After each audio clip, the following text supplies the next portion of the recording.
രാവിലെ മോനിക്ക് ട്യൂഷനുണ്ട്. അങ്ങനെ രാവിലെ അവൻ ട്യൂഷന് പോവാണ്. അത് നോക്കി എൻ്റെ മുത്ത് ഇങ്ങനെ വാതിലിൽ നോക്കിയിരിക്കുക. ഞങ്ങൾ എണ്ണിക്കും മുന്നേ മുത്ത് എണ്ണിക്കും.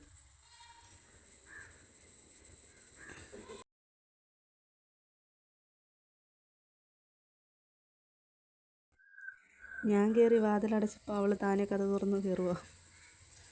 കയ്യും വെച്ച് നീക്കി.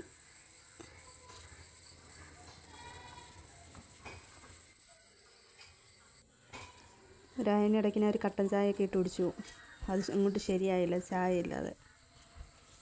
അങ്ങനെ ഇക്ക വന്ന് പോത്തിന് വെള്ളമൊക്കെ കൊടുത്തു.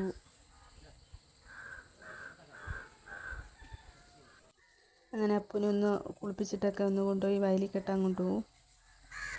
അങ്ങനെ ഇക്ക വന്നപ്പോഴത്തേക്ക് കൊച്ചു ചാള കൊണ്ടുവന്നിട്ടുണ്ടായിരുന്നു. അതങ്ങോട്ട് ചട്ടിയിലോട്ട് ഇട്ട് വെള്ളം ഒഴിച്ചിട്ടു. അങ്ങനെ അപ്പൂനെ രാവിലെ കൊണ്ടുവന്ന് കെട്ടാൻ പോവാണേ.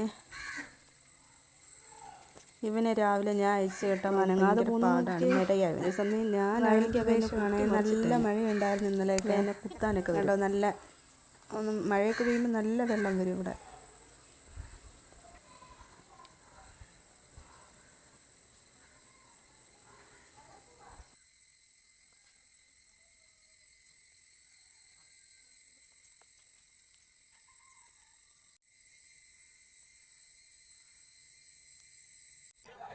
അങ്ങനെ ഒരുവിധപ്പെട്ട ജോലികളൊക്കെ കഴിഞ്ഞ് അടുക്കളയിലോട്ട് കയറുകയാണേ.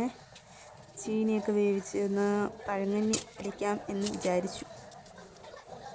പച്ചരിയൊന്നും ആട്ടി വെച്ചിട്ടില്ലായിരുന്നു. മാത്രമല്ല ഏറ്റവും നല്ല സാധനമാണല്ലോ, ഏറ്റവും നല്ല ആഹാരമാണല്ലോ പഴങ്കഞ്ഞി. അന്നേരം ചീനിയൊക്കെ അരിയാണ്. ചക്കയൊന്നും കിട്ടിയില്ല. അന്നേരം ചീനി അരിയാന്ന് വിചാരിച്ചു.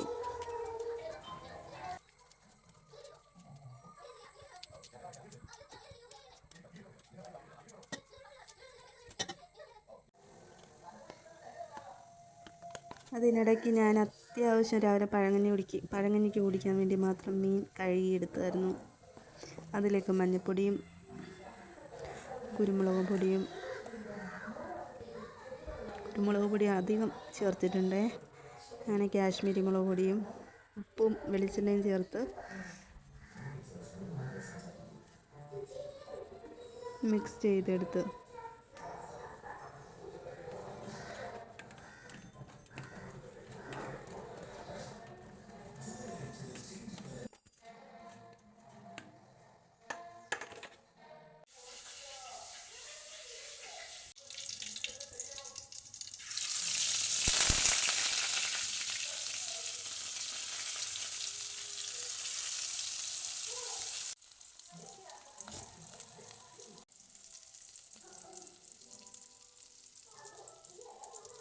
അങ്ങനെ പെട്ടെന്ന് തന്നെ ചീനിയും വേവിച്ചു.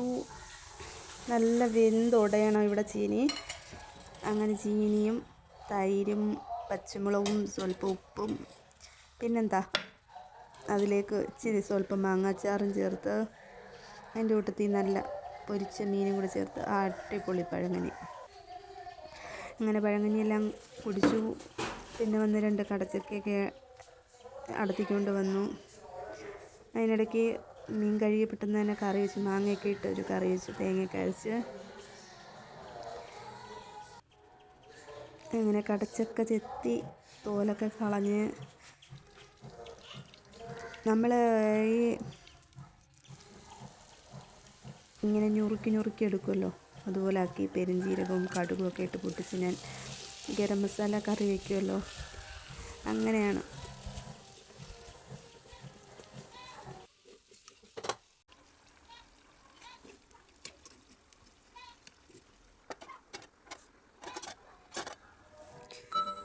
വെന്തോ എന്ന് നോക്കിയതാ, വെന്തിട്ടൊക്കെ ഉണ്ടായിരുന്നു.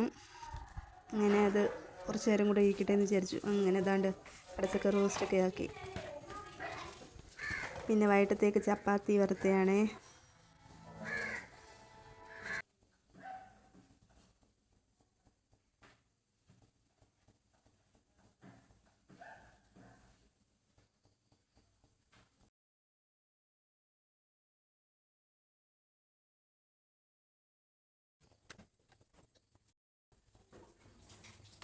ഹെൽപ്പ് ചെയ്യാൻ രണ്ടുപേരുണ്ടെങ്കിലും ഒരു പ്രയോജനമില്ല, അവരിട്ടേച്ചങ്ങ് പോവും.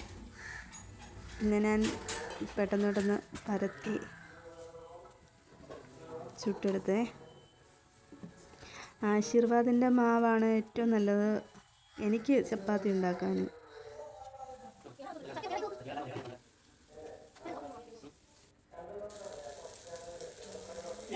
അതിനിടയ്ക്ക് ഇവൻ ഒരു കുരുത്തക്കേട് കാണിച്ച് അവനൊരു അടി കൊടുത്തത്. നമ്മളെ അമ്മമാർക്കൊരു ഗുണമുണ്ടല്ലോ, കയ്യിൽ കിട്ടുന്നത് മൊത്തം ആയുധമില്ലേ, കിട്ടുന്നത് വെച്ച് രണ്ടുപേരും വന്ന് കിടക്കുമ്പോൾ നാണ്ട് ഇവള് വന്ന് അടിക്കാത്ത മുത്ത് കൊടുത്ത് വെള്ളം ഒഴിച്ചു കൂട്ടത്തിൽ. അതിനൊരു അവളുമായിട്ട് ഭയങ്കര കമ്പനിയാണ്. അങ്ങനെ അവർക്ക് വിശക്കുന്നെന്ന് പറഞ്ഞതെല്ലാം ഇയാൾക്ക് വിശക്കുന്നെന്നും പറഞ്ഞുകൊണ്ട് അമ്പഴം നെയ്ക്കകത്തിട്ട് റോസ്റ്റ് ചെയ്ത് ഇതാക്കി കഴിച്ചതാണ്.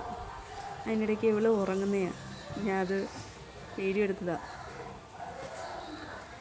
അങ്ങനെ ജോലിയെല്ലാം ഏകദേശം എല്ലാം